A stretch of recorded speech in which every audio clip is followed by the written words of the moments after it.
Hey YouTube, happy birthday to me. It's January 6th, 2017. 2016 is finally done. That's my cat, he's being special tonight. You gotta come on the camera, kitty? You wanna say hey to everybody? Yeah? Hey, come here. Come here, hold on. Apparently thought he was in trouble. Oh well. So yeah, 2016 is done, and 2017 we got started right off with 4 young adults kidnapping a mentally disabled man, teenager? I forget how old he was now. Anyway, and then yelling F Trump, F white people, torturing him for I don't know how long they said. That detail seems to continually escape the reports that I've read. And I'm really only going to make mention of that here real quick because I had mentioned in earlier videos how if social justice and the rhetoric and the themes of it weren't going to be back down, if Black Lives Matter didn't start getting some things under control with the way that they were approaching things, that eventually someone is going to take that and they're going to work it out to a really wacky extreme. Now that doesn't mean that everybody in Black Lives Matter is responsible on some level for this. But when you have a message, a really bad idea, like I covered in my previous videos, when you have a really bad idea that gets propagated enough, especially without any sort of brakes on the system, somebody somewhere is going to turn that into an actionable concept. And in this case, apparently, somebody, now they may have already been racist against white people, I have no idea. They regardless of their motive in particular, which I couldn't begin to know. Hey, kitty! There he is. Say hi. Yeah, there's Kitty. He's not hungry or anything, he just likes being a jerk. Yeah, I mean, when you don't put brakes on something like that, when you're not like, yeah, you know, Black Lives Matter because, and here are the very reasonable positions we hold, you know, and the different particulars of what they want done that would actually affect something to actually help the black community, when it's just Black Lives Matter, what do we want? Dead cops, when do we want them? Now, and all the like, and everything wrong with the world is because of the white, capitalist, patriarchal, you know, this, that, and the other in society. You know, when you do that often enough, loud enough for enough people, eventually somebody, somewhere, probably someone disturbed, is going to take that and run with it. Except in this case, you can't really just say it was 4 crazy people, because these were 4 people. You know, Adam Lanza, I mean, yeah, you can kind of write him off as just a nut job. Yeah, there's a little bit of violent rhetoric going on, you know, right before that all happened. You know, you can lay a little bit of it at that. You know, but at the end of the day, he's one guy, and, you know, you kind of had a history of mental illness and everything else. As far as I know, these 4 individuals have no history of mental illness whatsoever. They're just 4 morally bankrupt young men and women. 2 men, 2 women. And then you see their mugshot, and it's just this arrogant and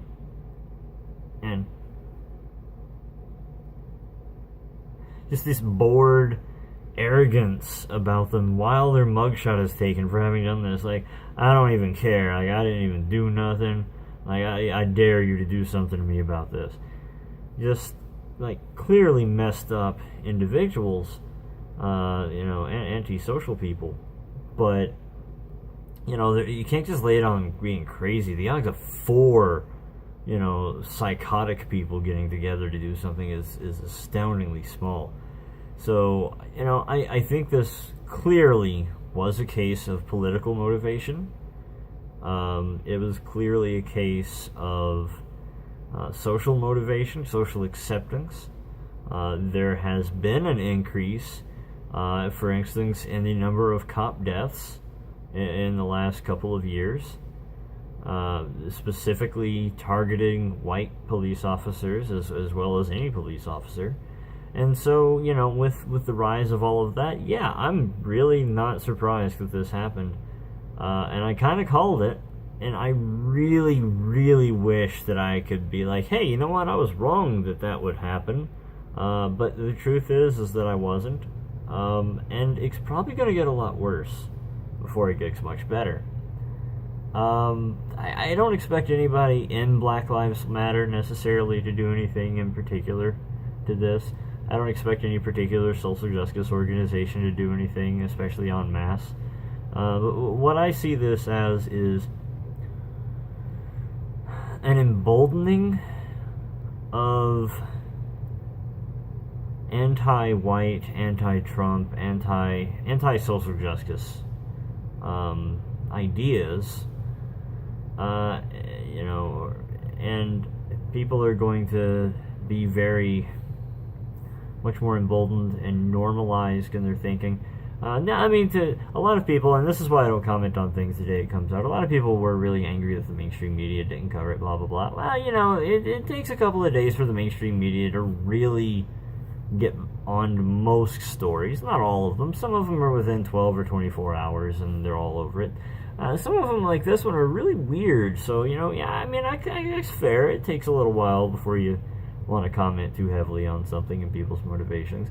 I thought the Chicago PD's response was really weird, though. They didn't want to call it a hate crime right off the bat. So they're like, we're not sure why, how the motivation was. I'm like, their motivation is F white people and F Trump. Like, how is that not blatantly, obviously a hate crime? So that was just bizarre to me. But, they did eventually bring him up on hate crime charges, so, golf clap. That was really weird. But yeah, we started the year off really weird on that one. That was weird. So strange. I will say at the end of this video here, first of all, got a Deadpool shirt for Christmas. That's awesome. Love Deadpool. I do want to say that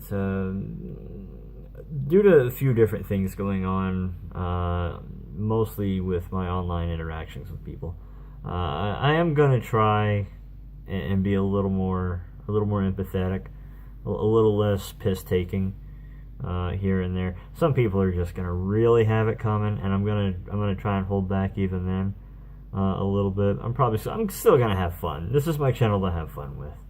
But I am gonna try and be a little more respectful to a few things, and to that extent, I do want to reach out to people who do feel that because they're whatever, because they're trans, because they're gay, because they're black, because they're Latino, because they're whatever oppressed class of person they think that they are, or in fact are, and may have been oppressed by somebody. If someone has been physically oppressive to you, I totally agree with that. That is just absolutely horrible, and you should go to the police about that. I do want to honestly try to help those who have experienced just online, just people being mean online, and things of that nature, and people who feel personally attacked on Twitter, Facebook, YouTube, whatever the case may be. Ultimately, you are the person who determines how other people's words affect you. You can have a history of things. That's not to say people aren't responsible when they say mean or immoral things. If they say something and that's an immoral thing to say, that is on them and that is immoral and they shouldn't do it. Okay? They're totally responsible for that. If they're being a jerk, they're being a jerk. Okay? Not trying to diminish that at all. But at the end of the day, how that makes you feel is really on you. And so, you can't control what people... You can't control how people make you feel if they punch you, okay? Your body's just going to hurt. That's how it is. You can't control anything like that. If your leg's broken, your leg's broken, and things like that. If someone says something mean to you, though, you can choose your response. And in general, my recommendation, if you're someone who has had a lot of mean and nasty and hurtful things, I know it's frustrating. Trust me, it's happened to me my whole life. For a lot of different reasons I'm not going into right now. But it really does help. It really does. If you can just stop and ask yourself, how much of that person's thoughts to me really matter to me? And if it's a stranger on the internet, it really shouldn't matter. If it's a stranger walking down the street, guy's driving down, he just, yells the N-word at you. Yeah, he's a jerk, and he's probably got a lot of bad things coming in his life. But at the end of the day, if that really makes you that mad, that you can choose to just not be angry about that. You have every right to be angry about it. I'm not saying you don't. But at the end of the day, you're going to end up being a much better, much more mentally healthy person. If you go, you know what, I don't know that guy. Maybe he's got stuff going on in his life that I don't even know about. And, I'm not saying you need to forgive him, but maybe you can just be like, you know what, next to that guy, he really doesn't matter to me. I don't know him. I'm never going to know him. Just, whatever. Because sometimes people are just going to be mean. And sometimes people are going to say stuff and it's going to hurt your feelings. Sometimes people are going to say really terrible stuff. Sometimes people, this is the internet. People are going to tell you to kill yourself on like a weekly basis if you put enough of your personal self out there. And most of them aren't even going to mean it. They're not going to know you. They're not going to care about you. They're just trying to get a rise out of people because they think it's funny. And some of them are going to be kids and some of them are going to be grown people. You got to learn at some point, if you really want to make it in any sort of public sphere, to just shrug it off and go, I think you're a bad person, but at the end of the day, I don't really care that much. I don't give a lot of value to what you say. So I'm gonna go this way. If you want to keep being you, that's your problem. And just put it to them that way. I'm not saying that's not even the most moral thing to do. The most moral thing is obviously to forgive them. The most moral thing is for them to yell something terrible at you as they drive by, or them to tell you to kill yourself or whatever, and you'd be like, you know what, man, I don't know what you're going through. I really hope it, maybe I can help you. I want to be nice to you so that maybe you can figure out life a little better. What can I do to, be of service to you? That's the most moral thing to do.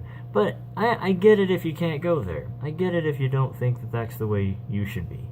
And I'm not going to moralize here and tell you should do that. But, if you can't do that, you gotta, at a minimum, for your own health, for your own mentality, for your own ability to survive in the world, develop that thick skin that says, I just don't value that person's opinion enough for it to get a rise out of me. And if you do that, you'll be a lot better off. So, take that for what you will. I really do wish you all the best. God bless. And, here's to hoping that 2017's got a little less going on negative. I actually kind of want to make a video where I kind of talk about some of the good stuff that happened in 2016, because it wasn't really all that bad. I mean, there was a lot of bad, but there was some good, too. And I think that deserves to be on YouTube from somebody. But anyway, have a great night.